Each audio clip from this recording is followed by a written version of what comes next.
Everyone, welcome to calculus with IJ.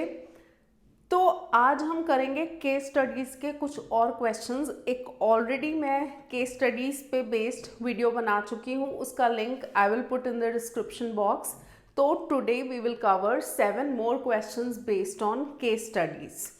तो case study का जो फर्स्ट क्वेश्चन है वो ये है, at the start of a cricket match, a coin is tossed and the team winning the toss has the opportunity to choose to bat or bowl. Such a coin is unbiased with equal probabilities of getting head and tail. Basically क्या किया, coin toss किया है और coin में head and tail की equal probability है. Based on the above information, answer the following questions. If such a coin is tossed 2 times, find the probability distribution of number of tails. 2 बार जब हम toss करेंगे तो number of tails की probability distribution क्या होगी, and the find the probability of getting at least 1 head in 3 tosses of such a coin. पहले हम first part करते हैं। फर्स्ट पार्ट में बेसिकली बोला हुआ है कि कॉइन को हमने 2 बार टॉस किया है, तो उस केस में नंबर ऑफ टेल्स की प्रोबेबिलिटी डिस्ट्रीब्यूशन हमें निकालनी है। प्रोबेबिलिटी डिस्ट्रीब्यूशन टेबल बनाना है। तो let us start with our first question. तो सबसे पहले ए पार्ट में है, कॉइन को हमने 2 बार टॉस किया है। 2 बार जब हम टॉस करेंगे तो हमारा सैम्पल स्पेस होगा H H, H T, T H and T T, and probability distribution निकालना है नंबर ऑफ टेल्स का। तो x ले लेते हैं जो कि रैंडम वेरिएबल होता है, नंबर ऑफ टेल्स ले लेते हैं इसको। तो x की वैल्यू 0, 1 या 2 हो सकती है। x इज इक्वल टू 0 का मतलब क्या होगा कि दोनों में से 0 टेल है, कोई भी टेल नहीं है। That means probability of H H निकालनी है। तो एच एच इस चारों में से एक बार आता है तो 1/4 हो जाएगी। x इज इक्वल टू 1 का मतलब है, क्योंकि हम probability distribution of number of tails निकाल रहे हैं, तो x इज इक्वल टू 1 मतलब 1 टेल। 1 टेल मतलब प्रोबेबिलिटी ऑफ एच टी हो जाएगा या फिर प्रोबेबिलिटी ऑफ टी एच हो जाएगा। तो प्रोबेबिलिटी ऑफ एच टी जो होगा, क्योंकि ये दोनों और है ना, तो उन दोनों केसेस में ऐड हो जाएंगे। एच टी एक बार आ रहा है, टी एच एक बार आ रहा है, तो 1/4 दोनों की प्रोबेबिलिटी है। तो ये हो गई 2/4 which is equal to 1/2। x is equal to 2 का मतलब है कि दोनों टेल्स होंगी, तो उसकी प्रोबेबिलिटी होगी 1/4। अब हमारा प्रोबेबिलिटी डिस्ट्रीब्यूशन टेबल कैसे बनता है, फर्स्ट कॉलम में हम लेते हैं रैंडम वेरिएबल, सेकंड कॉलम में उसकी प्रोबेबिलिटी। रैंडम वेरिएबल्स आर 0, 1 या 2, प्रोबेबिलिटीज आर 1/4, 1/2 एंड 1/4। तो ये हो गया हमारा फर्स्ट पार्ट कंप्लीट। अब हम करते हैं सेकंड पार्ट। देखो सेकंड पार्ट में क्या लिखा हुआ है। सेकंड पार्ट में लिखा है कि find the probability of getting at least 1 head in 3 tosses of a coin. मतलब कॉइन को 3 बार टॉस किया है, उसमें प्रोबेबिलिटी निकालनी है एटलीस्ट 1 हेड की। ठीक है, कॉइन को कितनी बार टॉस किया है, 3 बार टॉस किया है, और उसमें हमें प्रोबेबिलिटी क्या निकालनी है, एटलीस्ट 1 हेड। एटलीस्ट 1 हेड का मतलब है एक है, पर एक से ज़्यादा भी हो सकता है। तो इस केस में हम क्या करेंगे, कॉइन को जब 3 बार टॉस किया है तो सैम्पल स्पेस जो होती है उसमें 8 आउटकम्स होते हैं। उसको लिखने का तरीका क्या होता है, क्योंकि देयर आर टोटल 8 आउटकम्स, तो 4 टाइम्स h लिख लिया करो। ये देखो 4 टाइम्स h लिख लिया, 4 टाइम्स t लिख लिया। अब 4 का हाफ इज 2, तो 2 बार H H T T, H H T T लिख लो। तो H H T T, H H T T. अब 2 का हाफ इज 1, तो एक बार h, एक बार t, एक बार h, एक बार t, एक बार h, एक बार t, फिर से h t। तो ये हमारी पूरी सैम्पल स्पेस हो गई। हमें प्रोबेबिलिटी निकालनी है एटलीस्ट 1 हेड। एटलीस्ट का मतलब होता है x इज ग्रेटर देन और इक्वल टू 1। x ले लो नंबर ऑफ हेड्स, तो x हो जाएगा ग्रेटर देन और इक्वल टू 1। अब देखो इसको ऐसे नहीं लेना जैसे क्लास 10th में करते थे ना, favourable outcomes upon total outcomes, क्योंकि हम 10th में तो है नहीं, अब हम 12th के लिए पेपर दे रहे हैं। तो 10th में जैसे करते थे कि फेवरेबल एटलीस्ट 1 हेड, मतलब 1 हेड या 2 हेड या 3 हेड, सारे आउटकम्स काउंट कर लेते थे। बट हमें अब थोड़े से 12th के कॉन्सेप्ट यूज़ करने हैं। x मैंने अज्यूम कर लिया नंबर ऑफ हेड्स, तो प्रोबेबिलिटी ऑफ एटलीस्ट, एटलीस्ट का मतलब होता है ग्रेटर देन और इक्वल टू 1। तो इसका जब हम कॉम्प्लीमेंट लेंगे तो 1 माइनस प्रोबेबिलिटी लेस देन 1 हो जाएगा। लेस देन 1 का मतलब होता है x इज इक्वल टू 0, मतलब यहाँ पे probability of no head. No head सिर्फ एक ही केस में आता है जब तीनों टेल टेल टेल हो, तो उसकी प्रोबेबिलिटी होती है 1/8, तो आंसर विल बी 7/8। और ये हो गई हमारी फर्स्ट केस स्टडी। अब है हमारा सेकंड क्वेश्चन। इसमें लिखा हुआ है कि shopkeeper sells 3 types of flower seeds A1, A2, A3। कितने टाइप की फ्लावर सीड्स हैं? 3 टाइप की। कौन कौन सी हैं? नेम कैसे किया है? A1, A2, A3। They are sold in the form of a mixture. Proportions of these seeds are 4:4:2. ये रेशो गिवन है। Germination seeds of rates of 3 types of seeds given है 45%, 65% and 35% respectively. इस question को देखो, based on the above information calculate the probability randomly chosen seed will germinate. तो ये basically Bayes theorem और theorem of total probability का question है। तो इसको स्टार्ट करते हैं। 3 टाइप की सीड्स हैं, और सबसे पहले हमें प्रोबेबिलिटी निकालनी है कि जर्मिनेट करेगी सीड। तो जो इवेंट अक्कर हुआ है उसको हम ले लेंगे कि सीड विल जर्मिनेट, और जो इवेंट्स हम लेते हैं ना E1, E2, E3, वो ये ले लेते हैं कि seed is of type 1, seed is of type 2 and seed is of type 3। तो E1 ले लेते हैं, सीड इज ऑफ टाइप 1, मतलब A1।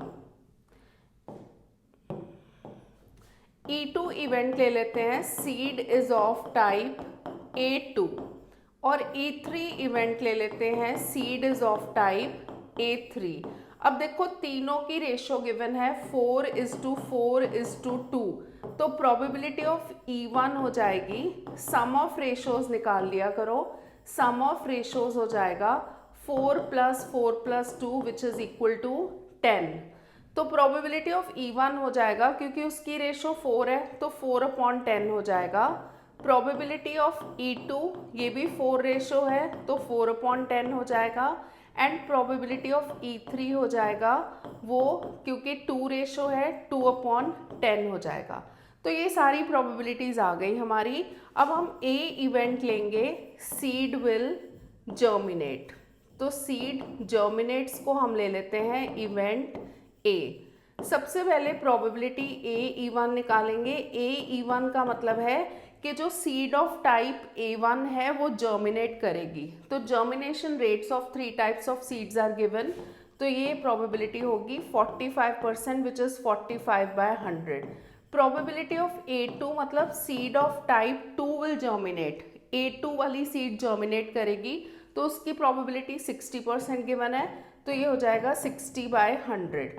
Probability of A E3 का मतलब है कि जो टाइप 3 है ना, A3 है, दैट विल जर्मिनेट। तो वो जर्मिनेट करने की प्रोबेबिलिटी हमें गिवन है 35%, तो ये हम ले लेंगे 35/100। अब क्वेश्चन में गिवन है, based on the above information calculate the probability that a randomly chosen seed will germinate. Seed के जर्मिनेट होने की प्रोबेबिलिटी निकालनी है। तो जर्मिनेट होने की प्रोबेबिलिटी, जर्मिनेट को हमने लिया है A, दैट मीन्स हमें प्रोबेबिलिटी ऑफ A निकालनी है। तो प्रोबेबिलिटी ऑफ A जो होता है उसमें हम, ये है थ्योरम ऑफ टोटल प्रोबेबिलिटी, मतलब सीड A1 भी हो सकता है, A2 भी हो सकता है, A3 भी हो सकता है। जो बेस थ्योरम में पूरा डिनोमिनेटर आता है ना, that is theorem of probability, तो हमें वो निकालना है। तो ये हो जाएगा probability of AE1 into probability of E1 plus probability of AE2 into probability of E2, मतलब जो फर्स्ट टाइप की सीड है और उसकी रेशो कितनी होती है। इसी तरह probability of E3 into probability of E3। तो प्रोबेबिलिटी ऑफ AE1 जो है वो है हमारा 45/100, सो दिस बिकम्स 45/100।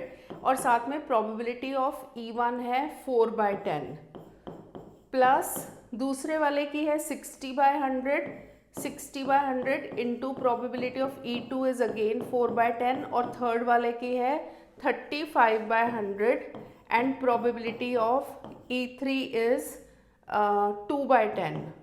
तो देखो सबके नीचे 1000 आ गया, ऊपर हो गया 90, ये 180 प्लस 240 प्लस 70 अपॉन सबके नीचे आ गया 1000, 490 अपॉन 1000, 0 कट जाएगा तो आंसर इज 49/100। तो ये हमारा फर्स्ट पार्ट का आंसर आ गया। अब देखते हैं सेकंड पार्ट क्या है। सेकंड है calculate the probability seed is of type A2 given that it germinates. Given that it germinates, ये जर्मिनेशन की प्रोबेबिलिटी A थी। Given that it germinates, that means जो भी गिवन होता है उसको डिनोमिनेटर में लेते हैं, और seed is of type A2, type A2 को हमने अज्यूम किया है E2, तो इसमें हो जाएगा probability of E2 such that A has occurred. तो ये है बेस थ्योरम। बेस थ्योरम में जो फेवरेबल आउटकम होता है वो ऊपर लेते हैं, तो probability of A E2 into probability of E2 हो जाता है, और डिनोमिनेटर में हम पूरा जो थ्योरम ऑफ टोटल प्रोबेबिलिटी है उसको लेते हैं, तो उसकी वैल्यू हमारी ऑलरेडी 49/100 आ चुकी है, और न्यूमरेटर की वैल्यू होगी 60/100 into probability of E2 is 4/10 upon नीचे है 49/100। यहाँ पे ना एक ज़ीरो कट कर देते हैं, तो ऊपर भी 24/100 हो गया और नीचे भी हो गया 49/100, तो 100 एंड 100 कैंसिल हो जाएगा। Answer is 24/49। तो ये हो गई हमारी सेकंड केस स्टडी। तो ये है हमारा थर्ड क्वेश्चन। थर्ड क्वेश्चन है in a game of archery each ring of the archery target is valued. मतलब जैसे कोई अपना जो भी निशाना लगाता है तो कौन से रिंग में जाता है उस अकॉर्डिंग उसको पॉइंट्स मिलते हैं। द सेंटर मोस्ट रिंग की वैल्यू है 10 पॉइंट्स। ये देखो centre most ring, this is for 10 points. Rest of the rings are allotted points 9 to 1 in sequential order moving outwards. मतलब उसके बाद जो अंदर से सेकेंड वाला रिंग है उसके लिए जो सेंटर वाला ये पूरा है उसके लिए 10 पॉइंट्स है, फिर नेक्स्ट वाले के 9 होंगे, फिर 8 पॉइंट्स, फिर 7, 6, 5, 4, 3, 2, 1 पॉइंट, ऐसे पॉइंट्स मिलते हैं। Archer A is likely to earn 10 points with a probability of 0.8। मतलब दो आर्चर्स हैं, एक आर्चर ए है and archer B is likely to earn 10 points with a probability of 0.9। कि आर्चर ए है उसके 10 पॉइंट्स आएंगे, इसकी प्रोबेबिलिटी क्या है 0.9, और आर्चर 0.8, एंड आर्चर बी के 10 पॉइंट्स आएंगे, इसकी प्रोबेबिलिटी है 0.9। Based on the above information, answer the following questions. If both of them hit the archery target, then find the probability that exactly one of them earns 10 points. Exactly one of them earns 10 points का मतलब है अगर A 10 point earn करेगा तो B नहीं करेगा, और अगर B करेगा तो A नहीं करेगा, तो ये वाला केस होगा। तो इसमें देखो A पार्ट में सबसे पहले प्रोबेबिलिटी ऑफ A लिख लेते हैं कि A ले लो कि A अर्न्स 10 पॉइंट्स, तो उसकी प्रोबेबिलिटी होगी 0.8। तो इसके पॉइंट्स अर्न ना करने की प्रोबेबिलिटी कितनी होगी 1 minus probability of A which is equal to 0.2। B event ले लो, B अर्न्स 10 पॉइंट्स, तो प्रोबेबिलिटी ऑफ B जो होगी वो होगी 0.9, तो इसके पॉइंट ना अर्न करने की प्रोबेबिलिटी जो होगी वो होगी 0.1। इसको मतलब हम माइनस करेंगे 1 से तो 0.1 आएगी। अब हमें यहाँ पे ये देखना है कि फर्स्ट केस में A पार्ट में exactly one of them earns 10 points, मतलब probability of A intersection B dash plus probability of A dash intersection B निकालना है। तो यही मतलब हुआ ना कि A intersection B dash मतलब ये दोनों इवेंट साइमल्टेनियसली हो रहे हैं। A अगर हिट करेगा सेंटर वाला टारगेट तो B नहीं करेगा क्योंकि सिर्फ एक ने करना है, या फिर ये केस होगा आइदर दिस केस और दिस केस, आइदर और में हमेशा ऐड होते हैं केसेस। तो इसकी प्रोबेबिलिटी हो जाएगी probability of A into probability of B dash, क्योंकि इंडिपेंडेंट है आपस में तो दोनों का कोई कनेक्शन है नहीं, A dash into probability of B। A की प्रोबेबिलिटी है 0.8, B डैश की प्रोबेबिलिटी है 0.1, ए डैश की प्रोबेबिलिटी है 0.2 एंड बी की प्रोबेबिलिटी है 0.9, तो ये हो गया 0.08 प्लस 0.18, सो आंसर इज 0.26। तो ये हमारा फर्स्ट पार्ट का आंसर आ गया 0.26। सेकेंड है both of them earn 10 points. ये तो बहुत ही सिंपल है, both of them earn 10 points मतलब ए इंटरसेक्शन बी निकालना है, तो वो सिंपली हो जाएगा P A into P B. तो P A is 0.8 and P B is 0.9, तो आंसर इज 0.72। अब है हमारा फोर्थ केस स्टडी। तो इसमें क्या लिखा है, two motorcycles A and B are running at speed more than the allowed speed on the roads represented by lines R is equal to lambda I cap plus 2 J cap minus के cap and R is equal to, ये दूसरे के equation given है, मतलब equations of line given है। तो ये दोनों मोटरसाइकिल्स की रनिंग की जो है स्पीड ये वाली लाइन से गिवन है। Based on the above information, answer the following question. Find the shortest distance between given lines. दोनों के बीच में shortest distance निकालना है। तो फर्स्ट पार्ट तो हमारा सॉर्टेड है, हमें दोनों के बीच में शॉर्टेस्ट डिस्टेंस निकालना है।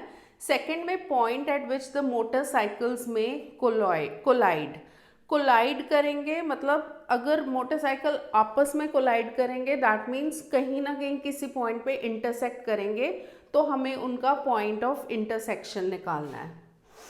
तो ये यहाँ पे करना पॉसिबल नहीं होगा, तो इसको मैं कर देती हूँ छोटा। सो अब तो फर्स्ट लाइन है r is equal to lambda I cap plus 2 J cap minus के कैप। तो अगर इस फॉर्म में लाइन है, मतलब r is equal to a plus lambda b form में होती है, तो इसका जो फर्स्ट वाला पार्ट है ना वो ज़ीरो है। तो हम लाइन को प्रॉपरली लिखने के लिए ना ऐसा करते हैं, वो पार्ट भी लिख लेते हैं, 0 आई कैप प्लस 0 जे कैप प्लस 0 के कैप। ये वाली लाइन है फर्स्ट लाइन। सेकेंड लाइन क्या है, r is equal to 3 I cap plus 3 J cap plus mu into 2 I cap plus J cap plus K cap. So this is second line. हमें निकालना है इनका shortest distance. Shortest distance के लिए सबसे पहले इसको a1 इसको a2 लेते हैं, तो सब कुछ मेंशन कर लिया करो। a1 है 0 आई कैप प्लस 0 जे कैप प्लस 0 के कैप एंड a2 जो होगा वो होगा 3 I cap plus 3 J cap. उसके बाद हम निकालते हैं a2 minus a1। a2 minus a1, क्योंकि a1 तो 0 ही है तो a2 ही हो जाएगा। उसके बाद हम मेंशन करेंगे b1 क्या है। b1 इसके लैम्डा के साथ वाले पार्ट्स होते हैं, तो आई कैप प्लस 2 जे कैप माइनस के कैप। देन b2 मेंशन करेंगे क्या होता है, तो b2 is 2 I cap plus J cap plus K cap. अब हम b1 क्रॉस b2 निकालते हैं, क्योंकि शॉर्टेस्ट डिस्टेंस के फॉर्मूला में ये सारी टर्म्स आती हैं। तो b1 क्रॉस b2 निकालने के लिए हम क्रॉस प्रोडक्ट लेंगे। ऊपर वाली रो में लिखेंगे आई कैप जे कैप के कैप और नीचे 1 2 माइनस 1 और यहाँ पे 2 1 1। तो इसको जब सॉल्व करेंगे, ये 2 plus 1 3 plus J cap minus जे कैप भी लिख सकते हो, तो मैंने प्लस लिख दिया तो मैं इसको उल्टा कर रही हूँ। Minus 2 minus 1 minus 3 plus K cap 1 minus 4 which is minus 3। तो हमारा b1 क्रॉस b2 आ गया 3 I cap minus 3 J cap minus 3 K cap. अब हम निकालेंगे इसका मैग्नीट्यूड। तो मैग्नीट्यूड का फॉर्मूला होता है रूट के अंदर ये 3 square plus minus 3 square plus minus 3 square, ये सारे 9 प्लस 9 प्लस 9 हो गया 27, जो कि होगा 3 रूट 3। अब शॉर्टेस्ट डिस्टेंस निकालेंगे। शॉर्टेस्ट डिस्टेंस का फॉर्मूला क्या होता है, a2 माइनस a1 का डॉट प्रोडक्ट होता है विथ b1 क्रॉस b2 और नीचे जो है हम b1 क्रॉस b2 का मैग्नीट्यूड लेते हैं और इस सारे की पॉजिटिव वैल्यू लेने के लिए इसको हम मॉड में डालते हैं। तो a2 माइनस a1 है हमारा 3 I cap plus 3 J cap and dot product ये जो है 3 I cap minus 3 J cap minus 3 K cap upon नीचे है 3√3। ऊपर जब हम डॉट प्रोडक्ट लेंगे, आई कैप की 3 है और यहाँ पे भी 3 है, 9 हो जाएगा। फिर जे कैप का यहाँ पे 3 है और सेकंड वाले में -3 है, और के कैप का यहाँ पे 0 है और लास्ट वाले में है -3। तो देखो ऊपर वाला आंसर लास्ट टर्म तो 0 है और ये भी 0 एंड 0, तो ये 0 हो गया। तो shortest distance between two lines is 0 units. तो ये आ गया हमारा शॉर्टेस्ट डिस्टेंस। शॉर्टेस्ट डिस्टेंस तो आ गया, अब हमें पॉइंट ऑफ इंटरसेक्शन लाइंस का निकालना है, तो उसके लिए हम शॉर्टेस्ट डिस्टेंस को हटा देते हैं। इसके लिए क्या करो, लाइन 1 को ना कार्टेशियन फॉर्म में लिख लो। तो लाइन 1 जो हो जाएगी, क्योंकि कार्टेशियन फॉर्म होती है x minus x1 upon a is equal to y minus y1 upon b is equal to z minus z1 upon c। x1 y1 z1 है 0 0 0, तो x minus 0 y minus 0 z minus 0, और नीचे इसके direction ratios which are 1 2 -1, इसको equal to lambda ले लो और यहाँ से x, ये टर्म को इसके इक्वेट करके x की वैल्यू निकाल लो, y की वैल्यू निकाल लो, z की वैल्यू निकाल लो। तो p is a point on line 1, तो ये p के कोऑर्डिनेट्स ले लो, लैम्डा 2 लैम्डा माइनस लैम्डा। अब है लाइन 2। लाइन 2 के लिए भी कार्टेशियन फॉर्म में इक्वेशन लिख लो। इसके x1 y1 z1 है 3 3 0, तो ये हो जाएगा x minus 3 y minus 3 z minus 0, और इसके डायरेक्शन रेशियोज है 2 1 1 2 1 1 इक्वल टू, यहाँ पे म्यू है ना, तो इक्वल टू म्यू ले लो, x y z की वैल्यू निकाल लो। x हो जाएगा 2 म्यू प्लस 3, y हो जाएगा म्यू प्लस 3 एंड z हो जाएगा म्यू। तो पॉइंट, इस पे जो पॉइंट है वो ले लो q, तो q के कोऑर्डिनेट्स हो जाएंगे 2 म्यू प्लस 3 एंड म्यू। अब क्वेश्चन में लिखा था पॉइंट एट विच मोटरसाइकिल्स में collide. Since motorcycles collide, question में ये लिखा है ये कोलाइड करते हैं, तो they intersect at a point, इसका मतलब ये होगा they intersect at a point.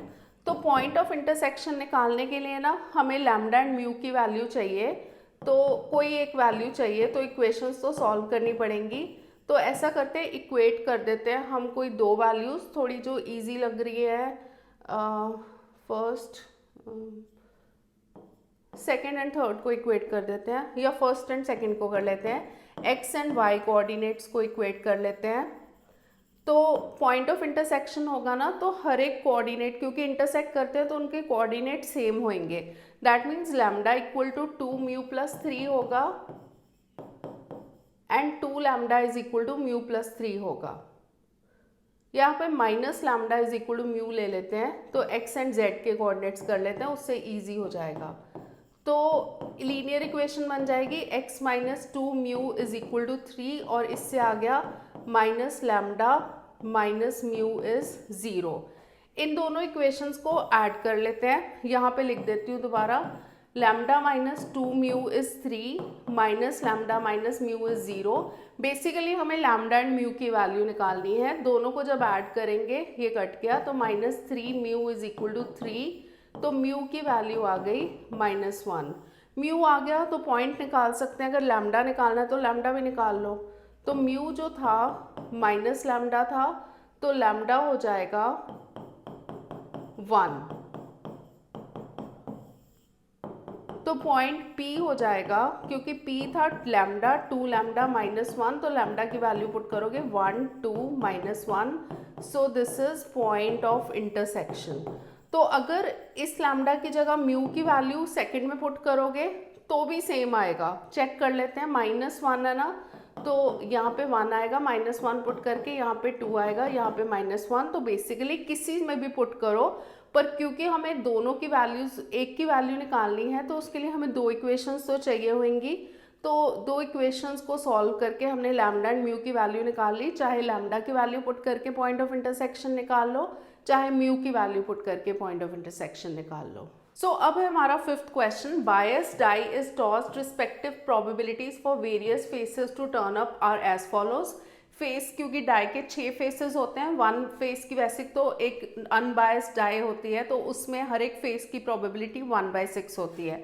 अब फेस 1 की प्रोबेबिलिटी है 0.1, फेस 2 की ये गिवन है, फेस 3 की ये, फेस 4 की ये, 5 की और 6 की के गिवन है। Based on the above information answer the following questions, what is the value of के। सबसे पहले तो हमें वैल्यू ऑफ के फाइंड आउट करनी है।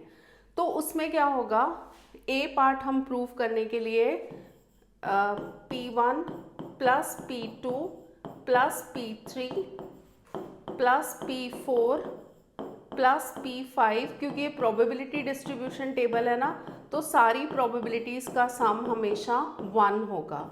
वैल्यूज़ पुट कर लेते हैं, 0.1 plus 0.24 plus 0.19 plus 0.18 plus 0.15 plus k is equal to 1। इन सब का सम आएगा 0.86 plus k is equal to 1, तो k हो जाएगा 1 माइनस 0.86, तो k की वैल्यू हमारी आ गई 0.14।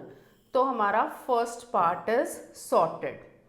अब सेकंड पार्ट में क्या लिखा है, if a face showing even number has turned up. ये इवेंट अक्कर हुआ है, फेस शोइंग इवन नंबर मतलब 2, 4 या 6 वाला face it has turned up. What is the probability that it is the face with 2 और 4। मतलब अगर हम इनको दो इवेंट्स ले लें तो ए निकालना है कि face with even number has turned up, और अगर हम बी ले लें कि फेस विथ 2 और 4। अब देखो यहाँ पे जो इवेंट अक्कर हुआ है वो अक्कर हुआ है even number has turned up, मतलब ए हैज अक्कर्ड। हमें बी की प्रोबेबिलिटी निकालनी है, दैट मीन्स हमें probability of B such that A has occurred वो निकालना है। तो उसके लिए हमें प्रोबेबिलिटी ऑफ ए चाहिए and probability of B intersection A चाहिए। तो सबसे पहले प्रोबेबिलिटी ऑफ ए निकालते हैं। प्रोबेबिलिटी ऑफ ए हो जाएगी face with even number has turned up. Even number मतलब P2 plus P4 plus P6। P2 plus P4 is 0.24 plus 0.18 plus P6 था K विच इज 0.14। तो इसका आंसर आया 0.56। अब होगा बी इंटरसेक्शन ए निकालना है। Probability of B intersection A. B intersection A का मतलब क्या है, बी में देखो फेस विद 2 और 4 है और ए में 2, 4, 6 है, तो कॉमन हुए 2 एंड 4, तो ये होगा P2 प्लस P4। P2 की वैल्यू हमें पता है 0.24 है एंड P4 की वैल्यू 0.18 है, तो ये आएगा 0.42। अब हमें निकालना है probability of B such that A has occurred, that means probability of B intersection A upon probability of A. तो कंडीशनल प्रोबेबिलिटी है 0.42 अपॉन 0.56। 14 के टेबल में आता है, 14 इंटू 3 इज 42, 14 इंटू 4 इज 56, तो आंसर इज 3/4। सो अब है हमारा sixth question, laboratory blood test is 98% effective in detecting a certain disease when it is in fact present. मतलब अगर हम लैब टेस्ट करवाते हैं ना तो करेक्ट डिटेक्शन के चांसेस क्या है, 98%। However, the test also yields a false positive result for 0.4% of the healthy person tested। मतलब हेल्दी पर्सन है, उसको डिजीज नहीं है, बट वो गलत रिजल्ट दे देगा, उसकी प्रोबेबिलिटी क्या है 0.4%। From a large population it is given that 0.2% of the population actually has disease. तो ये बेस थ्योरम का क्वेश्चन है। Based on the above, answer the following question. One person from the population is taken at random and given the test. Find the probability of his getting a positive test result. Positive test result की probability निकालनी है, तो हम E1 ले लेते हैं, person has disease, और E2 ले लेते हैं, person does not have disease। अब देखो प्रोबेबिलिटी ऑफ E1 क्या होगा, डिजीज की प्रोबेबिलिटी क्या है, 0.2% जो है पॉपुलेशन उसको डिजीज है, तो 0.2% हो जाएगा 0.2 upon 100 which is 2 upon 1000 decimal हटा के। प्रोबेबिलिटी ऑफ E2 मतलब person does not has disease, ये दोनों जो होते हैं एग्जॉस्टिव इवेंट्स होते हैं, मतलब इनका सम हमेशा 1 होता है, तो 1 माइनस प्रोबेबिलिटी ऑफ E2 हो जाएगा, तो 998 अपॉन 1000 हो जाएगा। उसके बाद ए इवेंट है, देखो अक्कर क्या हुआ है कि he is getting a positive test result, तो ए ले लेंगे, टेस्ट रिजल्ट इज पॉजिटिव। तो सबसे पहले प्रोबेबिलिटी ऑफ AE1 निकालेंगे। AE1 मतलब test result is positive when person has disease, मतलब पर्सन को डिजीज है और टेस्ट रिजल्ट पॉजिटिव आया, मतलब ये टेस्ट रिजल्ट जो है करेक्ट रिजल्ट आया, तो 98 अपॉन 100। प्रोबेबिलिटी ऑफ AE2 क्या हो जाएगा कि test result is positive when person does not have disease, मतलब फॉल्स पॉजिटिव रिजल्ट है, so this is false positive result. तो इसकी प्रोबेबिलिटी है 0.4%, तो 0.4 अपॉन 100 विच इज 4 अपॉन 1000। हमें निकालना है कि पॉजिटिव टेस्ट रिजल्ट की प्रोबेबिलिटी, तो थ्योरम ऑन टोटल प्रोबेबिलिटी है, प्रोबेबिलिटी ऑफ ए निकालना है, तो probability of A E1 into probability of E1 plus probability of A E2 into probability of E2। AE1 is 98 upon 100 and probability of E1 is 2 upon 1000. AE2 is 4 upon 1000 and probability of E2 is 998 upon 1000. इसके नीचे 6 zeros हैं और इसके नीचे 5 zeros हैं, तो पहले तो इसको मल्टीप्लाई कर लेते हैं। अब मैं यहाँ पे कर रही हूँ क्वेश्चन, 98 इंटू 2 196 हो जाएगा, तो 196 अपॉन, अब देखो टोटल 5 zeros हैं, 1 2 3 4 5 प्लस ये 998 इंटू 4 करेंगे 3992 आएगा अपॉन, अब नीचे है 6 zeros, ऐड करने के लिए यहाँ पे भी 0 लगा देते हैं, यहाँ पे भी 0 लगा देते हैं, तो दोनों के नीचे 6 zeros हो जाएंगे। जब हम ऐड करेंगे तो ये आएगा 2 5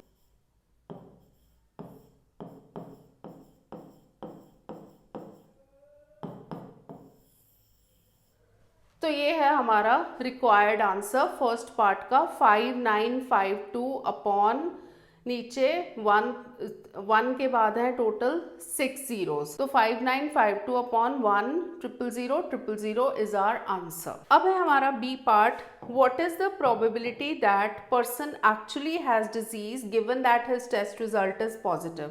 एक्चुअली हैज डिजीज को हमने लिया था E1 and given that his test result is positive उसको लिया था हमने A, तो प्रोबेबिलिटी ऑफ E1 A निकालना है, तो ये पार्ट हो गया बेस थ्योरम। तो यूजिंग बेस थ्योरम ऊपर जो है फेवरेबल आउटकम आएगा probability of AE1 into probability of E1 और नीचे पूरा प्रोबेबिलिटी ऑफ A आएगा जो कि हमने ऑलरेडी निकाल लिया है 5952 अपॉन 1000 इंटू 1000 वैसे करके लिख लेंगे। AE1 जो था हमारा वो था 98 upon 100, probability of E1 is 2 upon 1000 और इसके डिनोमिनेटर में है 5952 अपॉन, ऐसे लिख लेती हूँ 1000 इंटू 1000। अब देखो इसको ऐसे लिख लेंगे 98 अपॉन 100 इंटू 2 अपॉन 1000 इंटू यहाँ पे एक बार 1000 है फिर से 1000 है और नीचे है 5952, सिंपल कैंसिल हो जाएंगी चीज़ें, ये 2 0, तो 98 इंटू 20 अपॉन 5952। अब मैं इसको कैंसिल करके देख रही हूँ तो हमारा पूरा कैंसिल करने के बाद फाइनल रिजल्ट आया 245 अपॉन 744 जो कि सेकंड पार्ट का आंसर है। अब है हमारा last question. In a class 5% of boys and 10% of girls have an IQ more than 150। In this class 60% boys हैं। अगर 60% बॉयज हैं तो 40% गर्ल्स होंगी। One student is selected at random from the class. Based on the above, find the probability that selected student has an IQ more than 150. IQ more than 150 की probability निकालनी है, तो वो selected student girl भी हो सकता है, boy भी हो सकता है।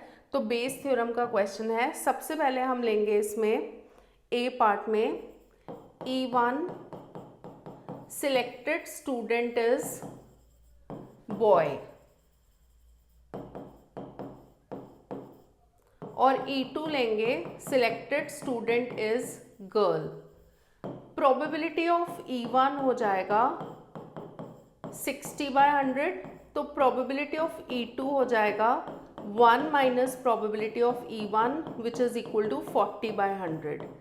ए इवेंट ले लो, student has IQ more than 150। तो पहले हम निकालेंगे probability of AE1। Probability of AE1 मतलब student has IQ more than 150 when he is a boy. तो कितने बॉयज का IQ मोर देन 150 है? 5%। तो ये हो जाएगा 5/100। फिर उसके बाद प्रोबेबिलिटी ऑफ AE2 मतलब given student has IQ more than 150 when student is a girl. तो 10% का IQ मोर देन 150 है, तो ये हो जाएगा 10/100। हमें निकालना है कि selected student has IQ more than 150। तो थ्योरम ऑफ टोटल प्रोबेबिलिटी हम लगाएंगे। थ्योरम ऑफ टोटल प्रोबेबिलिटी मतलब हमें टोटल प्रोबेबिलिटी ऑफ A निकालना है। तो ये हो जाएगा probability of AE1 into probability of E1 plus probability of AE2 into probability of E2. AE1 is 5/100, E1 is 60/1000 और ये है 60/100 है, not 1000। और AE2 is 10/100 और ये है E2 40/100। तो दोनों के नीचे 2 बार 100 है, ऊपर 300 प्लस 400 700 आ गया, अपॉन नीचे 2 बार 100 है, 100 एंड 100 कट गया। Answer is 7/100।